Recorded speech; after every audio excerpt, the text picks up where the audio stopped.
Hello, everyone. Thanks for joining us for these Entrepreneur Mind Hack Hangouts that I've been doing to celebrate the launch of my two books, Entrepreneur Mind Hacks. And the first book is about productivity and creativity.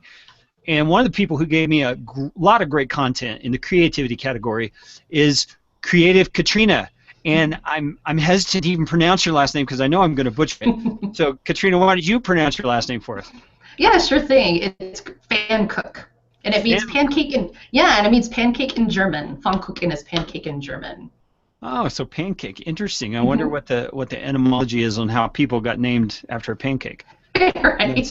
That's interesting. It's the skillet. It's actually, I guess they were artisans in making pancakes. So okay. The coat of arms is the coat of arms is a skillet, which is kind of funny. That is kind of funny. You wonder if that's like in what was that movie, the Tangled movie where she's hitting the guy with the frying pan. Could be a weapon. Right. Well, let's dive in here. I've been starting off these hangouts with some either or questions for my guests, just to give us all a little opportunity to get to know them better. And so, Katrina, are you game? I am game. Let's go. Okay, here's the first one. Chocolate or fruity? Chocolate. Chocolate. Okay, I haven't had a woman who said fruity yet. Coffee or tea? I like coffee better, but it doesn't always treat me very well, so it is still my favorite choice. Yeah. Okay. How about Mercedes or pickup truck? I'd say pickup truck. Okay, great. Let's see. I told you this one, and I know the answer, but no one else does. Mountains or beach? Mountains. I live in Colorado, so that's part of it. But my heart is in the mountains. For sure. Great. Okay, and here's the last one. Thriller or mystery? Thriller. Thriller. All right. Thanks for being a good sport on that. That's kind of a fun way to get to know folks. Now, Katrina gave quite a handful of submissions for my book when I put these all together, and you can find the book at my website there. That's on the lower third. But she is one of the people who got a whole lot to say about creativity, and that's because she is a creativity specialist. And the first one that I want to chat about is a chapter that she wrote called 4 Ways to Sharpen Your Creative Edge. So first of all, Katrina, why don't you tell us what you mean by creative edge? Sure. I think all of us are familiar with the word rut. And a lot of times you get really comfortable because you're good at doing something, and you just kind of do it in the same way, or you already know that you're really good at it. So it sort of falls into this space of you just sort of put half an effort into it. So we all get to a point in our career where you get confident with something, you know you're good at it, but you've got to take it to that next level and really expand it into something bigger, because you're only living a small part of who you really are if you're kind of keeping your edge dull. And I really like to encourage people to find ways to do that for themselves, because they are the same but also different for each individual. Okay, so by the creative edge, you mean that willingness to step a little further than maybe your comfort zone is right now, so Absolutely. that you can actually grow in creativity. Okay, great. All right, now you gave 4 ways. I'm going to just walk through each of these and let you expound on them a little bit. The first one, you said challenge yourself with something new rather than expanding the reach of a current goal. So why don't you tell us a little bit more about that? Sure.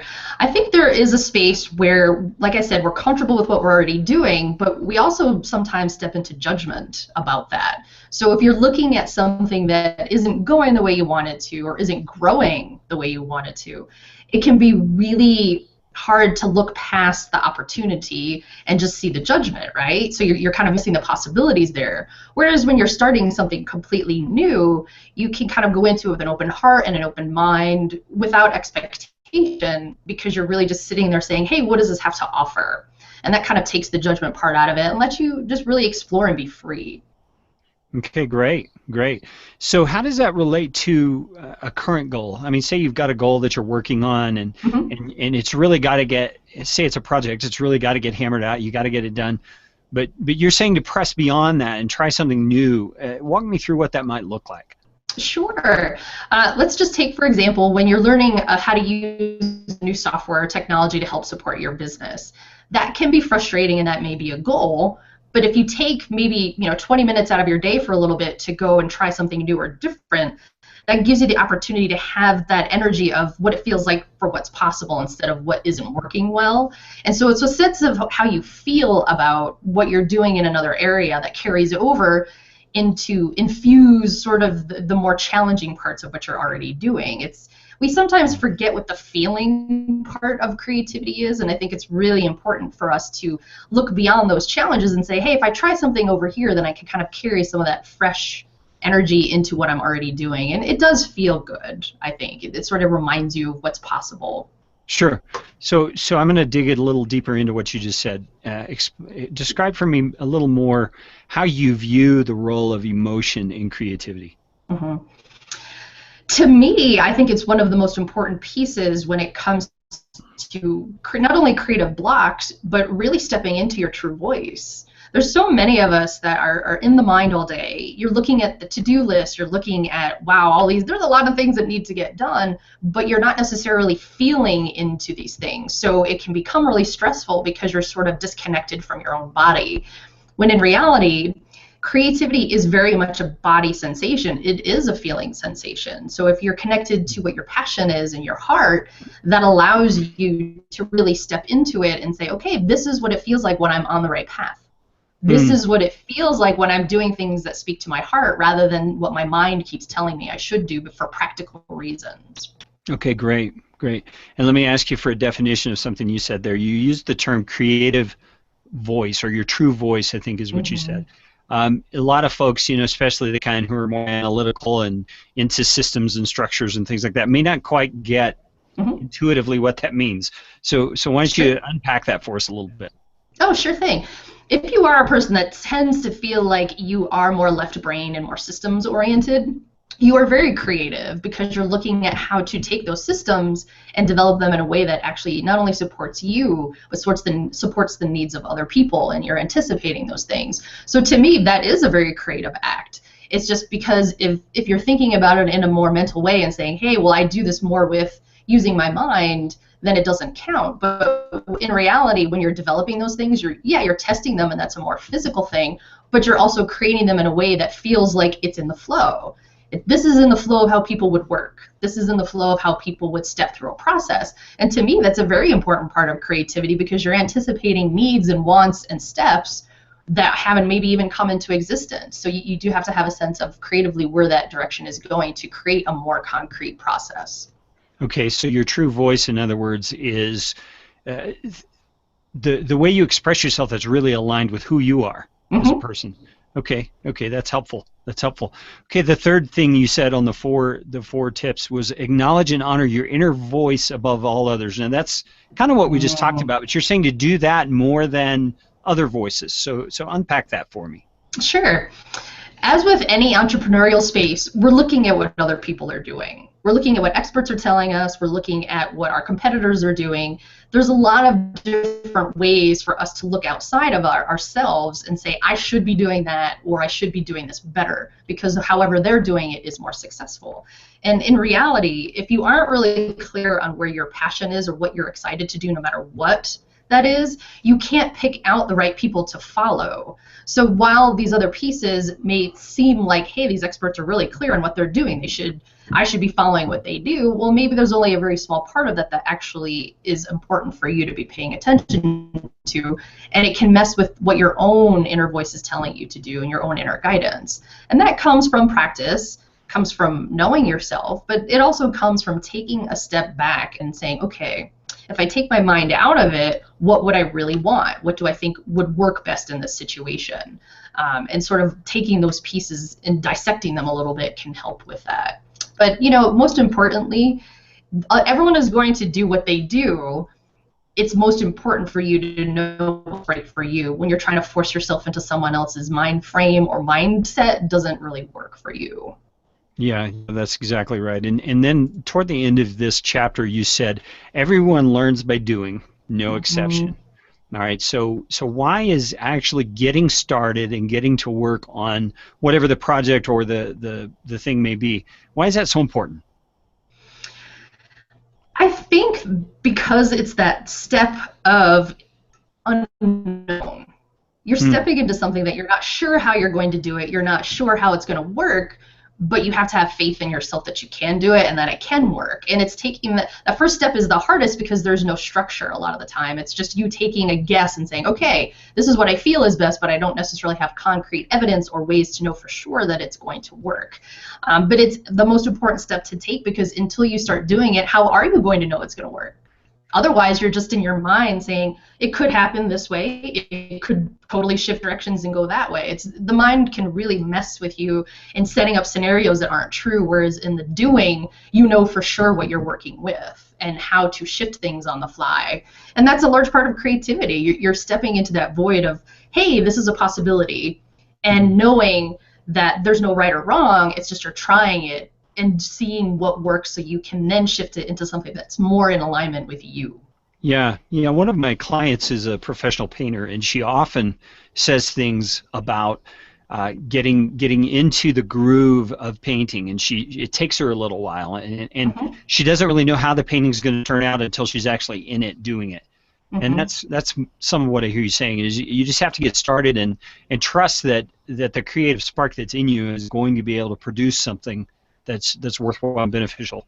And not expect anything, right? Not have these expectations that it has to look and be a certain way, but just take it for what it is. I also often encourage people to find their groove time. Like for me, I can't write first thing in the morning. I'm not very awake. It's not my time to do that sort of work for myself. So typically my best writing time is in the mid to late afternoon. And once I knew that about myself, I was able to do things in a way that I felt more in the flow because it was natural for me. Whereas like for the morning, maybe that's better for other people. So I think a lot of time, I'm going to use writing as an example. There's a lot of books that are saying you should get up early and you should write your morning pages and do these steps. And that's a great structure, but it may not work for you if you're not a morning person. Yeah, it's really interesting how that sentiment or that idea echoes throughout the contributions that have been submitted for my 2 books, because I remember Donnie Bryant said that, Ryan Healy said that, Dan Krask said that in a certain way. It's really interesting how many people are really realizing that you're an individual and you need to function according to how you're wired, not how people tell you should be wired. Right, and you're an entrepreneur, right? That's what entrepreneurs want to do. They want to be able to express their personal passions, their personal gifts, their talents in the world in a way that feels and resonates with them rather than following the path of other people, right? So it's kind of like part of the entrepreneurial spirit. Sure, and that's a great point. And then the last thing that you said on that chapter was to believe in what you create, both during and after the creation. So unpack that for us a little bit. Yeah, I think for a lot of us, we are going out on a limb when we aren't really sure how someone's going to receive what we're creating. So it's very, very important for us to know, like, hey, I'm trying this, no expectations. I'll see how it works for me and how it makes me feel, rather than placing too much focus on how it's going to be received, because that actually builds up a lot of fear. It builds up a lot of frustration if it's not going the way you think it should. And ultimately, it puts way too much pressure on what you're making, when really creativity should just be about the spark that you feel and how do you want to generate that into something that basically you're manifesting in the real world, right? It's coming from your heart and your mind and all these other pieces, but how are you going to make it in the real world? That's the kind of the act of creativity itself. So you can't put a lot of judgment on it. And especially for entrepreneurs that are more used to sort of being in that spirit of trying things, it's a little easier than for folks that maybe aren't necessarily quite confident in their entrepreneurial abilities just yet. Yeah, well, let me ask you a question about that then. How does that jive with the need to assess? After you've created something, or say it's an online course or something like that, and you're going through before you release it to assess it, to do fine tuning. If you don't apply judgment to the created thing, how do you go about assessing and refining? Oh, that's a great question. I think it's the space between, right? You make the class or you write what you're putting together, and then you take a step back from it, and then you come back with a fresh mind after a day or so and say, okay, how could I look at this from a perspective of my buyer? Not my perspective, not my judgments on it, but how could I look at this from the mind of the people that are going to be receiving it and think like them? Because that's not a judgment, that's being practical and saying, is this going to appeal to them? Is this going to make sense for how they are looking to shop, to buy, to learn? And that's where the space is different, or at least to me, it's very different. Yeah. Would there be room for that in your thinking at the front end before you create, so that you don't spend all this time creating something and then realize, oh, this isn't going to work? Absolutely. I encourage people to do that throughout the process, but I think it's all about intention. When you're sitting down to create anything, sometimes it's just for the fun of it. But if you're doing it for business purposes, there is an intention there. What your intention is at the start may not be what it is at the end. And that's where I think a lot of people get stuck and create a creative block for themselves. Because they're thinking like, hey, I started it this way, and now at the end I'm not really sure if that's going to fit. And they start to kind of get in their mind about it rather than saying, okay, well, if it's changed a little bit, how could I look at it now with a fresh set of eyes and not get caught up in the shoulds, but really say, hey, this is how I can make this work, and actually this is better. Because there is an evolution, just like we were talking about before the call. All of us are evolving in some way. Who you were creatively a year ago isn't who you creatively are today, and so what you start at the beginning of a process isn't going to be necessarily the same of the perception that you're going to have at the end. I'm sure you had that experience in creating this book, right? Or the two books. Yeah, absolutely. Yeah, and I've had that experience just in products or projects that I'm creating. As you're in the process of putting things together, you begin realizing that your preconceived notion about what it was going to be is not the best, and so you make adjustments as you go, and you really do wind up with a better product in the end if you're able to work on it as you go and tweak. Yeah. And what I loved about what you did is you asked people what their opinion was on the cover of the books. So although that might have been sort of a headache in the sense of everyone's got a different opinion, right? Yeah. It definitely is helpful to ask people that you trust that actually could have your potential customer in mind, saying, hey, I know you can think like this potential customer. What do you think? What do you think about what I put together here? And that does go a long way. Then yes, there is that fine line between, hey, is my opinion or what I think more important than what someone else thinks? But ultimately, you're putting something out into the world that it's always good to get a second opinion on. Doesn't mean you have to take other people's advice necessarily, but it is important to kind of get another set of eyes on it and insights, if that's possible for you, with people you trust. Yeah, absolutely. Dan Kraska and I had a conversation this morning, and he was calling it humility, having the humility to be able to submit your ideas to others who have worthwhile opinions. I mean, you have to be careful about who you submit things to, because haters going to hate, that sort of thing. And so you put it before the eyes of people who you value their judgment and their skills and their knowledge of the kind of market you're sending your product into or whatever, so that you can get feedback that's beyond your own capacity. It's someone else's perspective from a knowledgeable point.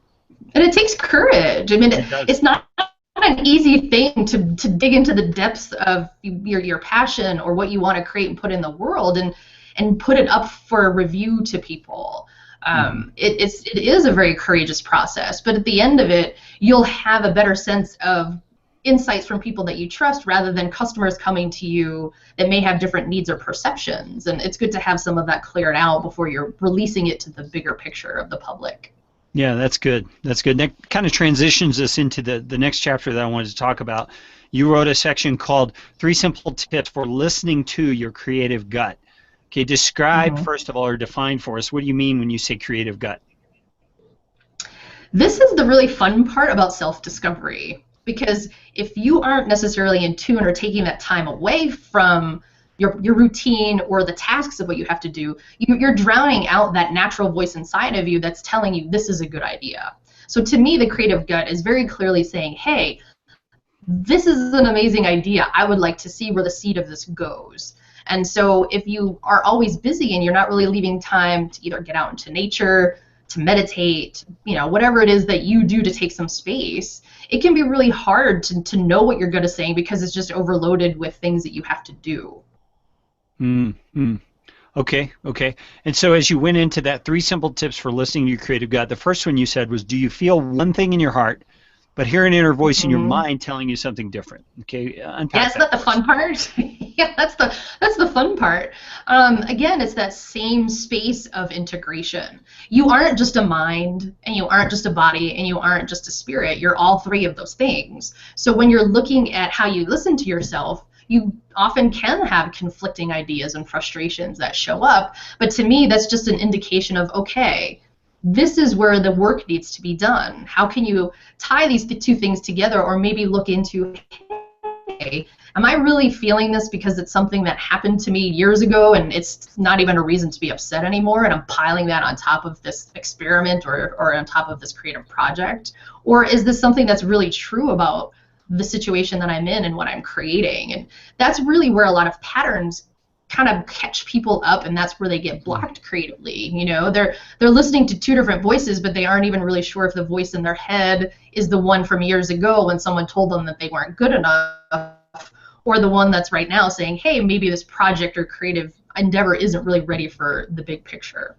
Yeah, yeah. The next point that you said is there an intriguing idea that cycles back over and over, but you ignore it? Okay, give me an example of how that might look. Oh, I think that there's a lot of people that sort of say, hey, you know, I keep getting this idea in the back of my head that I should start a website or a blog about this.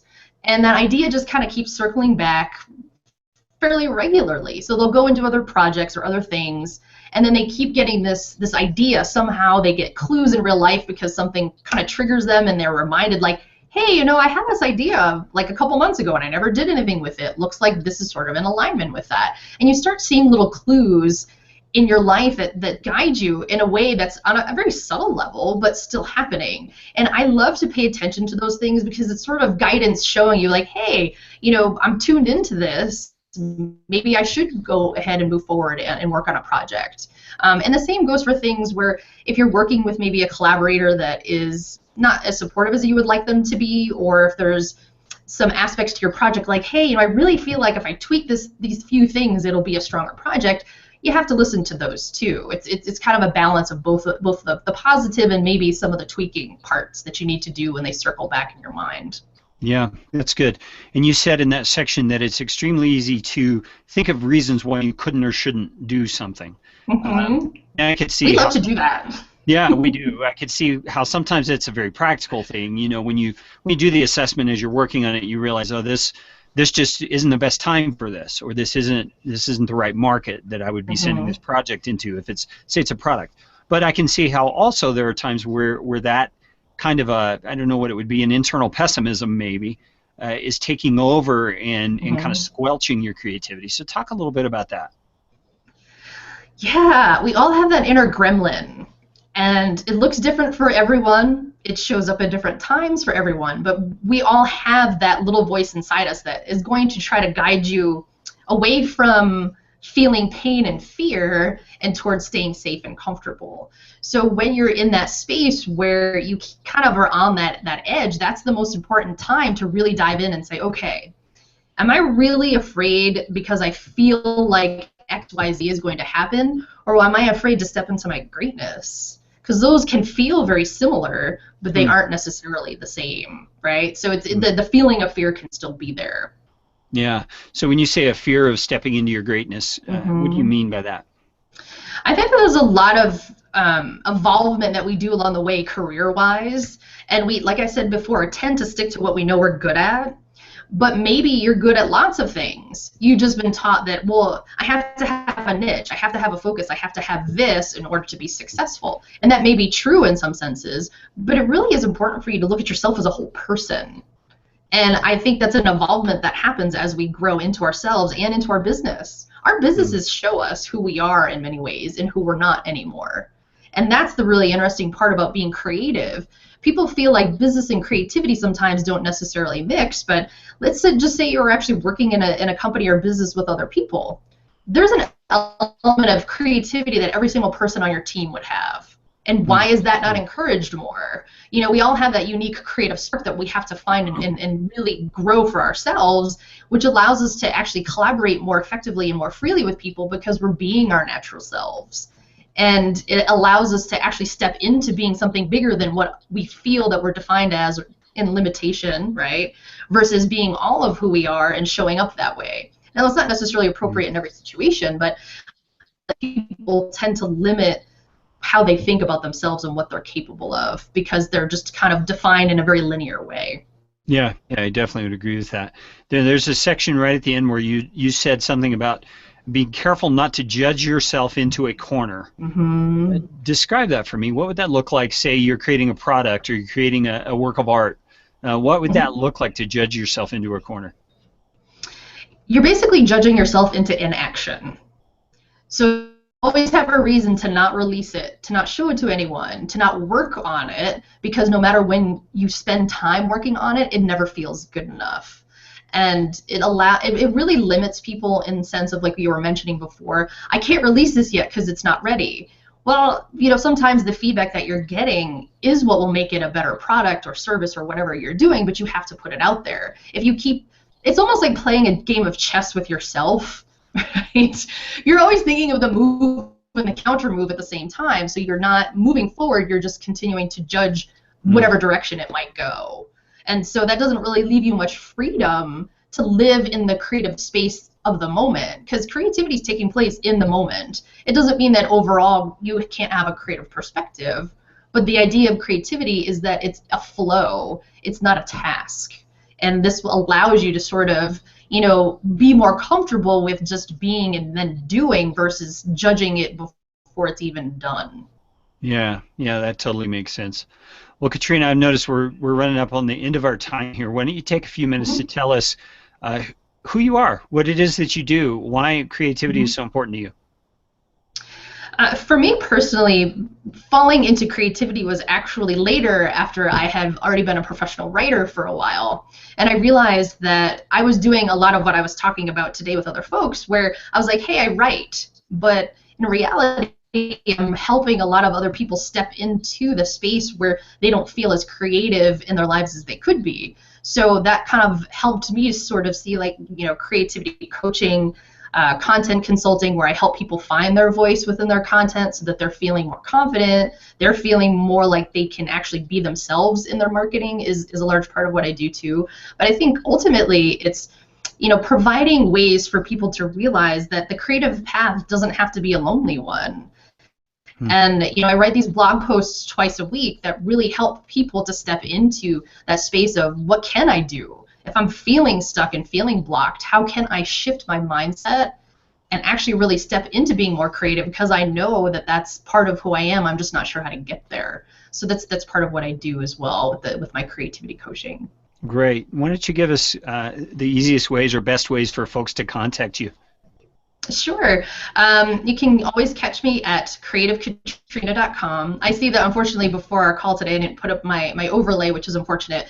But hopefully, creativekatrina.com is an easy way for people to find me and remember.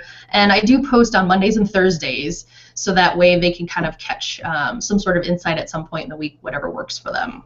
Yeah. Okay. I just threw your web address into the comments there below. Mhm. So if you want to check out her site, it should be a live link there here in a moment. So you can click on that and go right on over. Katrina, I want to thank you first of all Mhm. for your time that you devoted to investing in this book project. It was a lot of fun. Got to Yeah. include a whole lot of neat people in the book, and I'm glad that you were one of them. So thanks for that, and thanks for your time today. Yes, you as well. It was great to collaborate with you, and you're doing something really wonderful in the world. It's great to see, and it's wonderful to be a part of. So thank you. Well, thanks. I appreciate the encouragement. So, all of you who've been watching, thanks for being here, and pass this on along. A lot of people could probably be helped by these insights that Katrina has shared with us. So, hey, Katrina, have a great day. Yeah, you too. Thank you. Chat with you later.